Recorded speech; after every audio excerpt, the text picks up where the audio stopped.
Nécromancien, tome 1, Carnaval du plaisir. Fanfiction crossover, Harry Potter et Anita Black. Catégorie Boys Love. Une production du studio Kali Records.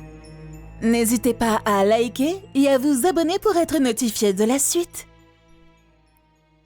Chapitre 9. Tu ne veux pas faire ça, avertit Harry.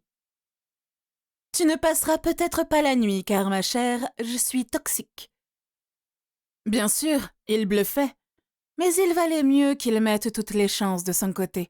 On ne savait jamais.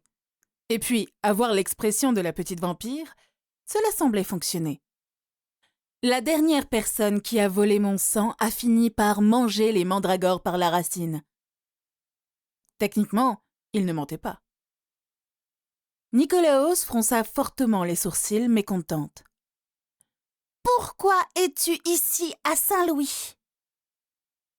Si tu me poses la question, c'est que tu ne sais pas grand-chose sur l'Europe. La petite fille était perdue. En quoi sa question avait-elle un rapport avec l'ancien continent? Elle ne comprenait pas, et cela commençait à l'agacer. Voyant l'explosion de colère arriver, Jean-Claude prit les devants et éclaira sa lanterne. « Maître, la nécromancie y est illégale, » informa-t-il, confirmé par un hochement de tête approbateur du jeune sorcier. De plus, la ville de Saint-Louis abrite la meilleure entreprise d'animation des États-Unis, et cela m'a paru logique de m'y installer. D'autant plus que, grâce à l'héritage de ma famille, j'y possède quelques propriétés, notamment sur le riverfront. Harry affichait un petit sourire en voyant la surprise sur le visage de son interlocutrice. Je ne suis pas ici pour prendre le pouvoir ou faire quoi que ce soit d'aussi stupide. J'aspire simplement à une vie tranquille. Jean-Claude est un ami, et en tant que tel, si un ami me demande une faveur ou de l'aide, alors je ferai tout ce qui est en mon pouvoir pour l'aider. La faveur qu'il m'a demandée, c'est de trouver des indices, voire même le coupable de ces meurtres. Et la première chose qui me vient à l'esprit, c'est que le meurtrier est forcément quelqu'un que tu connais, Nicolaos. Quelqu'un en qui tu pourrais avoir confiance. Nicolaos sembla réfléchir aux paroles du petit brun, puis perdit enfin cette expression frustrée qu'elle arborait depuis le début du monologue du jeune sorcier. « Tu le penses vraiment ?» demanda-t-elle enfin. « J'en suis pratiquement certain. Comment quelqu'un pourrait-il approcher un maître vampire accompagné d'une meute de ghouls sans éveiller le moindre soupçon? La victime lui faisait confiance. Peut-être même qu'elle le considérait comme trop insignifiant pour s'en inquiéter. » Il laissa l'assistance prendre et assimiler ses paroles, puis continua dans ses explications. « Par contre, je n'ai pas encore compris comment il les contrôle. Je n'avais même pas entendu dire que c'était possible. Pour moi, avant d'être confronté au fait accompli, je pensais que c'était tout simplement impossible. Comme je l'ai dit, je peux en contrôler un, peut-être deux, lors de mes bons jours, mais certainement pas toute une meute. Quoi qu'il fasse, c'est une magie puissante, probablement du vaudou ou du vaudoun.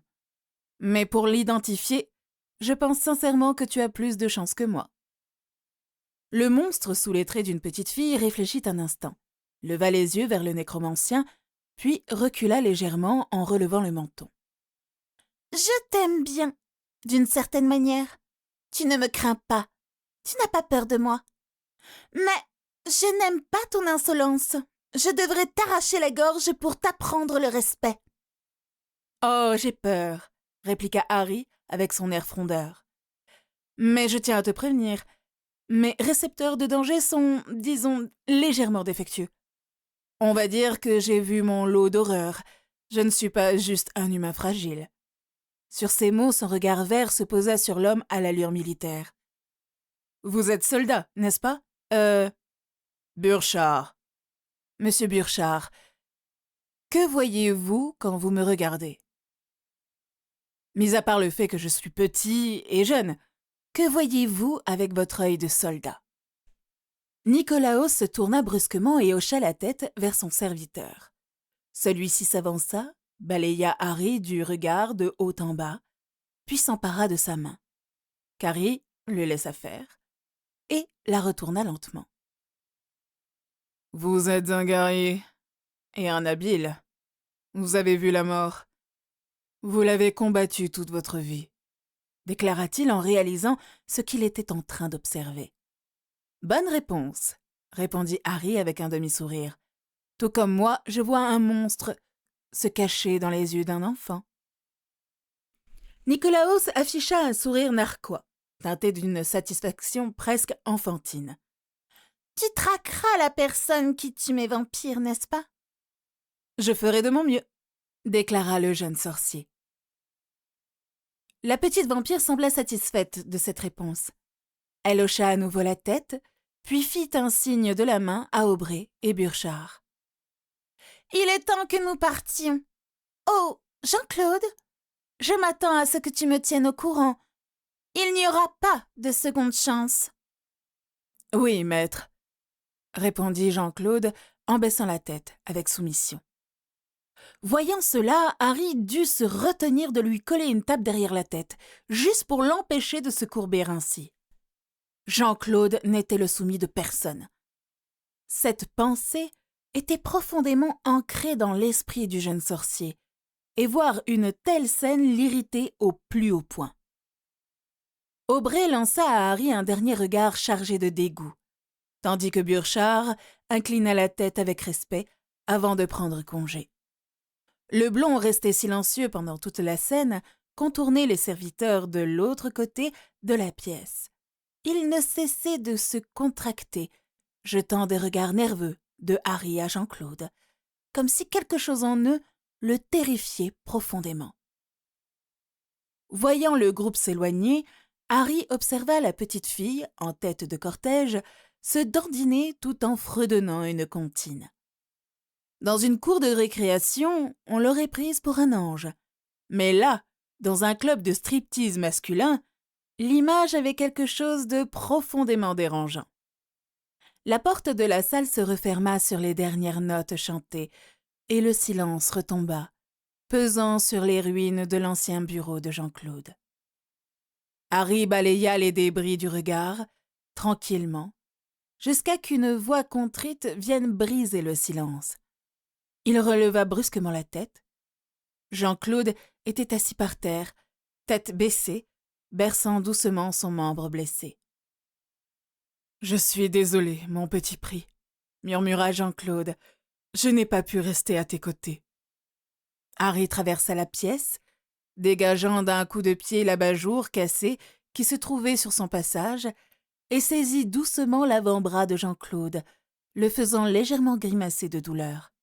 « Ton poignet est cassé, » constata-t-il, en faisant courir lentement ses pouces le long de la paume jusqu'à l'endroit de la fracture. « Cela n'a aucune importance, » répondit Jean-Claude. « Il suffit que je dorme ou que je me nourrisse, et je serai guéri. » « Avant que tu n'ailles dormir, il te reste encore quelques heures. » Harry sortit la baguette qu'il cachait dans sa manche et caressa doucement le membre endolori de Jean-Claude. « Épisqué !» Jean-Claude regarda, ébahi. La blessure se réparait sous ses yeux. Harry, de son côté, n'était jamais lassé de ce sort. Voir les os se remettre en place, les muscles se consolider, les tendons se replacer, c'était toujours aussi fascinant. « Alors, est-ce que j'ai été crédible ?» Jean-Claude cligna des yeux, détourna le regard de son bras désormais comme neuf, et demanda « Excuse-moi ?» Harry sourit, ménageant son effet, et répondit « Je ne suis pas vraiment toxique », murmura-t-il doucement.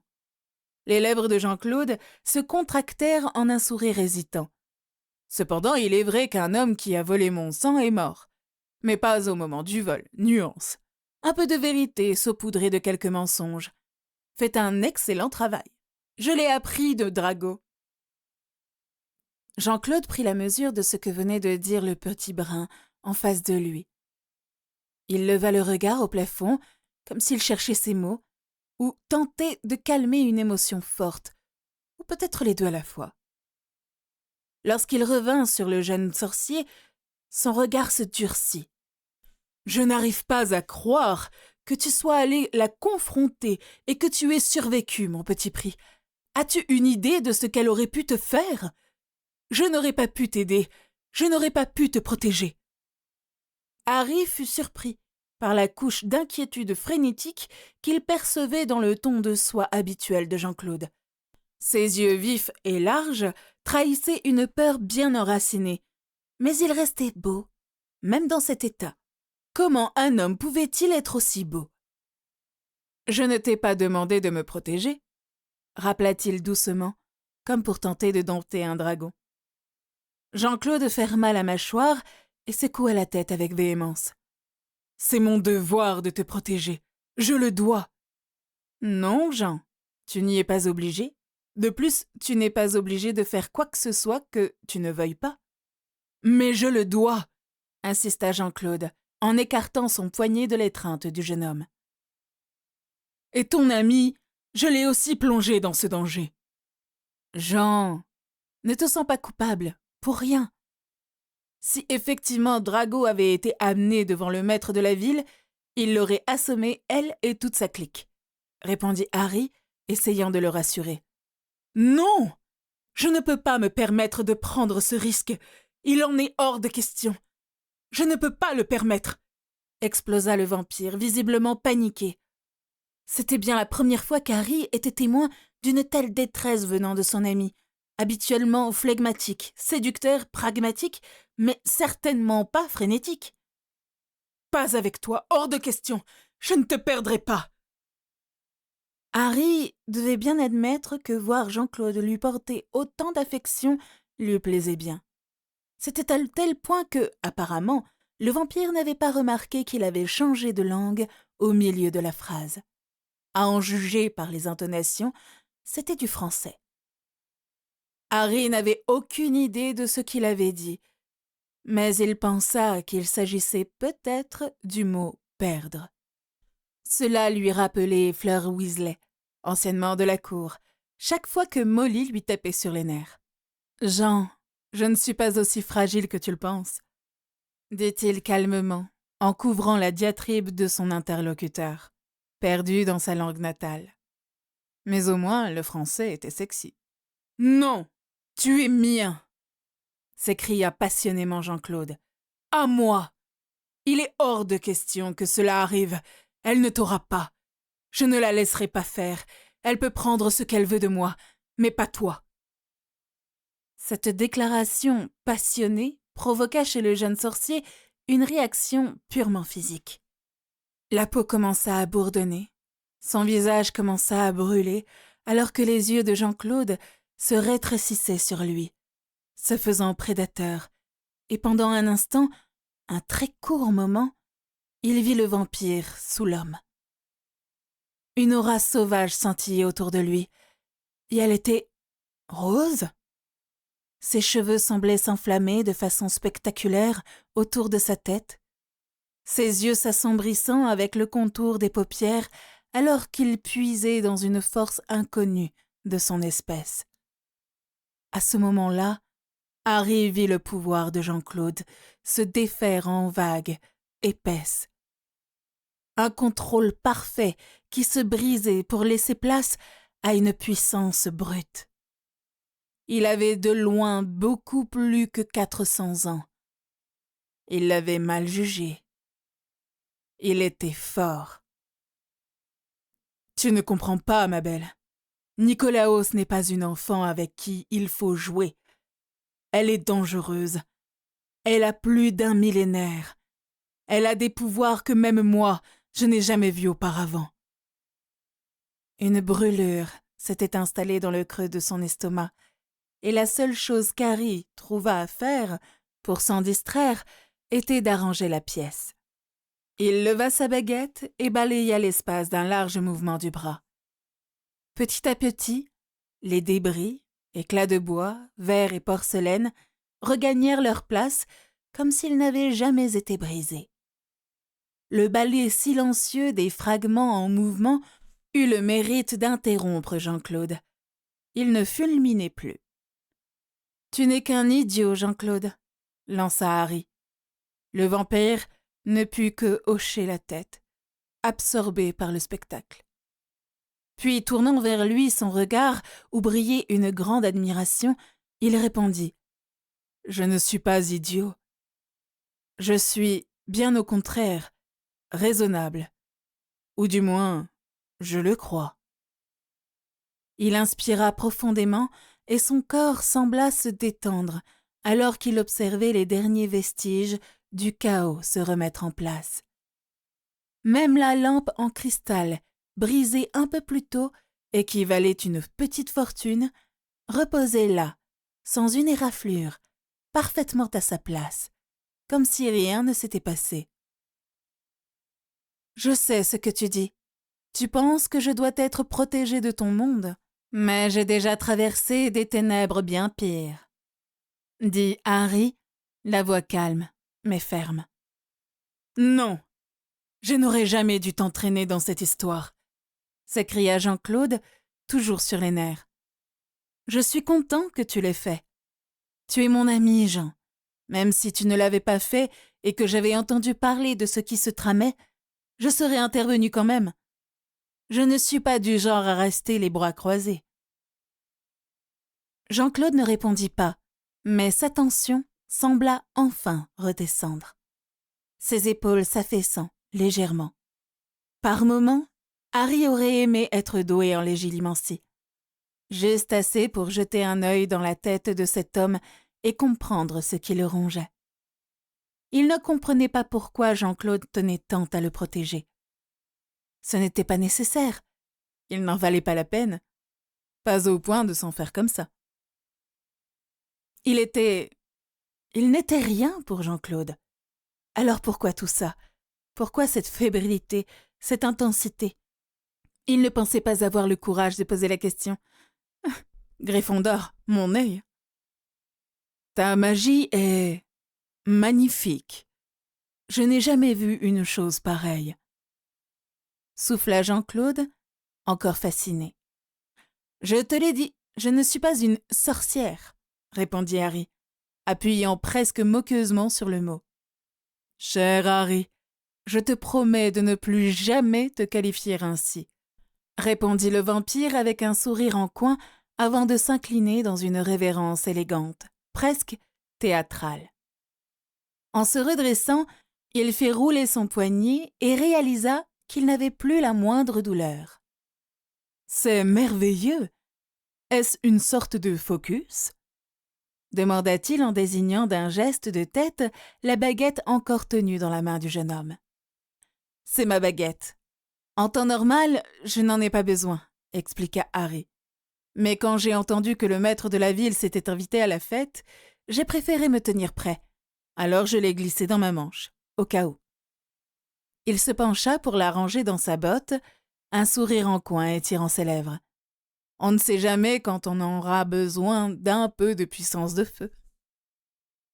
Jean-Claude le fixa. Son regard s'étant adouci, presque timide. « Puis-je te poser une question ?» Harry se redressa lentement et hocha la tête, curieux. « Quand tu l'as brûlé, ce que tu as raconté, c'était vrai ?» « Oui, » répondit-il d'une voix plus calme. « Mes parents ont été assassinés. Ma mère m'a protégée, et en le faisant, elle a invoqué une magie très ancienne. Elle m'a laissé une forme de protection qui fait que celui contre qui elle l'a lancée ne pouvait plus me toucher sans se brûler. » Un silence passa. Harry haussa les épaules, comme s'il chassait un souvenir trop lourd. Enfin, jusqu'à ce qu'il trouve une parade. Il a utilisé mon sang dans un rituel. Mais bon, passons. Il releva les yeux, plus grave. Il est mort maintenant, mais ma magie, elle, a changé. Elle réagit d'elle-même. Quand je suis menacée, ou qu'on me touche sans mon accord, elle se défend, toute seule. Jean-Claude sourit lentement, ce sourire lent et ravageur qui semblait faire naître la lumière dans ses traits ciselés. Harry leva la main et, du bout des doigts, écarta une mèche de soie noire tombée sur l'œil du vampire. Jean-Claude inspira profondément, sans jamais détourner son regard. « Tu es comme un crucifix ambulant, brillant, mortel et si magnifique. » Harry éclata de rire, un vrai rire, franc et légèrement moqueur. À peine. Si j'étais vraiment un crucifix, je t'aurais probablement réduit en cendres depuis longtemps. Enfin, si je croyais à ce genre de choses. Le regard de Jean-Claude se fit plus curieux, plus tendre. « Et en quoi crois-tu, ma belle ?» Le surnom surprit Harry. Un frisson le parcourut, mais il n'était pas désagréable. Ma belle. Il fallait avouer que ça sonnait bien. Mieux que les petits noms mielleux qu'il avait déjà entendus. Plus vrai. Cependant, il était en français. Résultat, il n'était pas tout à fait sûr de la traduction exacte. Il se promit d'en parler à Drago, avant de se raviser aussitôt. Non, mauvaise idée. Il n'aurait jamais fini d'en entendre parler. Drago serait capable de le taquiner pendant 50 ans avec ça. Je crois en la vie, et je crois en la mort. Je crois en la magie, et en ce monde, Jean. Je crois en l'ordre naturel des choses, et je pense que tous les êtres, peu importe leur espèce, devraient être traités avec équité, qu'ils méritent tous une chance, qu'on les juge pour ce qu'ils sont, individuellement, et non pour le groupe auquel il appartient. Harry retint son souffle. Jean-Claude fit un pas en avant, fluide, comme une caresse. Ses cheveux glissèrent vers l'avant, encadrant son visage, tandis que ses doigts, longs, fins, presque irréels, venaient effleurer les joues de Harry. Il déclencha un incendie. « Précieux, murmura-t-il, ma belle, tu es incroyablement unique. » Harry faillit lever les yeux au ciel, mais à la place, il inspira profondément. « Je ne le suis pas, Jean, mais merci. Merci de faire en sorte qu'un garçon se sente bien. » Jean-Claude secoua doucement la tête. « Tu n'as vraiment aucune idée de l'effet que tu fais, n'est-ce pas ?» Harry ferma un œil, tentant de calmer le battement sauvage de son cœur. Le simple contact de Jean-Claude le faisait frémir. Il perdait le contrôle, et ça l'effrayait. Son cœur battait si fort, il aurait pu exploser. « Je n'ai rien de spécial, à part un peu de magie et une volonté farouche de survivre à l'impossible. Nicolaos n'est pas le premier monstre sur ma route. Et non, je ne dis pas ça parce que c'est un vampire. Crois-moi, le monstre de ma vie était entièrement humain, peu importe à quel point il ressemblait à un serpent. » Jean-Claude baissa à nouveau la tête. « Elle va t'entraîner loin de moi, » souffla-t-il. « Ma belle. » « Elle ne peut pas, Jean. Personne ne peut. » Jean-Claude pencha la tête, observant un détail à peine visible, caché sous la frange indisciplinée de Harry. « Qu'est-ce qui s'est passé ici ?» murmura-t-il. « Je l'ai toujours remarqué. Cette cicatrice. Elle m'intrigue. » Les cils d'Harry frémirent, alors que les pouces de Jean-Claude se posaient doucement sur la cicatrice. Il était si proche. Son nez touchait presque le menton de Jean-Claude. « Le sacrifice de ma mère a dévié un sort mortel. Il a rebondi et a frappé mon agresseur. »« Il est mort ?»« Pas tout à fait. Il est devenu un esprit errant pendant des années. Il avait trouvé un moyen de rester accroché au monde des vivants, sans corps, et il est revenu quand j'avais 14 ans. C'est lui qui m'a volé mon sang. »« Je vois, » dit-il avec un sourire en coin. « J'aimerais en savoir plus, ma belle, mais pour l'instant, j'ai comme l'impression que ton ami en a peut-être terminé avec Philippe. » Il recula doucement, et Harry faillit s'étouffer. « Tu peux les entendre ?» balbutia-t-il, le visage en feu. Jean-Claude croisa ses bras sur son torse, superbe, et répondit avec un petit air taquin. « Oh oui, on dirait qu'il s'est beaucoup amusé. » Harry grogna, exaspéré. « Je ne veux pas le savoir. Souhaites-tu que j'aille les chercher pour t'épargner un spectacle que tu ne veux pas voir ? Ouais, Je vais aller m'excuser auprès de Buzz, marmonna Harry en agitant la main. Qu'as-tu fait à mon videur? Demanda Jean-Claude, les sourcils levés. Je l'ai congelé? Jean-Claude le fixa, longuement. Juste pour quelques secondes, gémit Harry, embarrassé. Un sourire s'épanouit lentement sur le visage de Jean-Claude, et Harry poursuivit penaud. J'ai dû passer, et je suis pas exactement du genre à me battre contre un type de 2 mètres et à m'en sortir vivant, sans un petit coup de pouce magique. Jean-Claude secoua la tête avec douceur. Je t'assure qu'il n'aurait pas touché un seul cheveu de ta jolie tête, ma belle.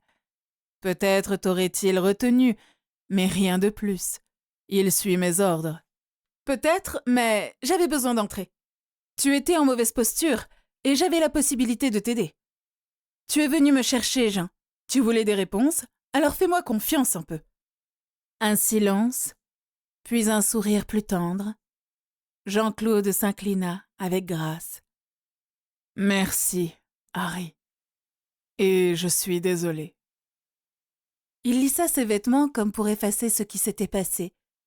Puis, élégamment, il glissa dehors, laissant Harry seul, à tenter de décrypter une langue qu'il maîtrisait à peine. Et non, manque de bol pour lui, il ne parlait pas du français.